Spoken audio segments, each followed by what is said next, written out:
সবাইকে জানাই আমার নমস্কার। মা কালীর মর্তে আগমন সাধারণ অমাবস্যার রাতে ঘটে থাকে, যা কালী পুজো হিসেবে পরিচিত। এ সময়ে ভক্তরা মায়ের কাছে ভয়, দুঃখ ও অশুভ শক্তি থেকে মুক্তি পেতে প্রার্থনা করে। কালীর আগমনকে অনেকে নিজেদের মধ্যকার ভয়, দুঃখ ও অশুভ শক্তির বিনাশ এবং শান্তি ও সমৃদ্ধি লাভের প্রতীক হিসেবেও দেখেন।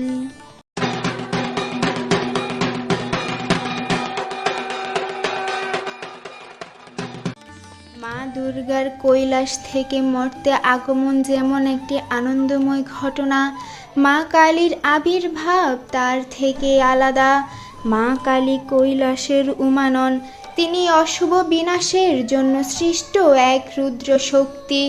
তাই কালী পুজোর কৈলাস থিমটি মা কালী সৃষ্ট এবং শক্তির উপর বেশি আলোকপাত করবে।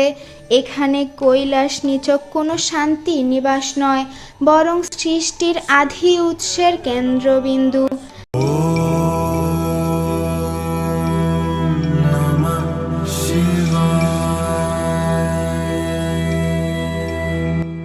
আমাদের এইবারের থিম শিবলিঙ্গের হৃদয়।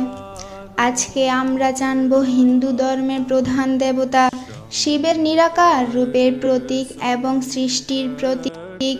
শিবলিঙ্গকে নিরাকার ব্রহ্মের প্রতীক হিসেবে পূজা করা হয়, যা সৃষ্টি, স্থিতি ও প্রলয়ের কারণ স্বরূপ। এর উপরে থাকা তিনটি সাদা দাগ মানে তিলক শিবের কপালকে বোঝায়। লিঙ্গ পূজা কেবল পুরুষ লিঙ্গ পূজা নন, বরং এটি শিবের নিরাকার ও সর্বব্যাপী সত্তার উপাসনা, যা হিন্দু ধর্মের প্রাচীন সম্প্রদায় শিবের প্রধান উপাসনার পদ্ধতি। নমো নমো শঙ্কর ভোলেনাথ শঙ্কর জয় ত্রিলোকনাথ শম্ভু হে শিবায় শঙ্কর। নমো নমো শঙ্কর ভোলেনাথ শঙ্কর রুদ্রদেব হে মহেশ্বর। মা কালীর আগমনে গুছে যাক সকল অন্ধকার, ভয়কে জয় করে জীবনে আসুক আলো আর শান্তি। শুভ কালী পুজো।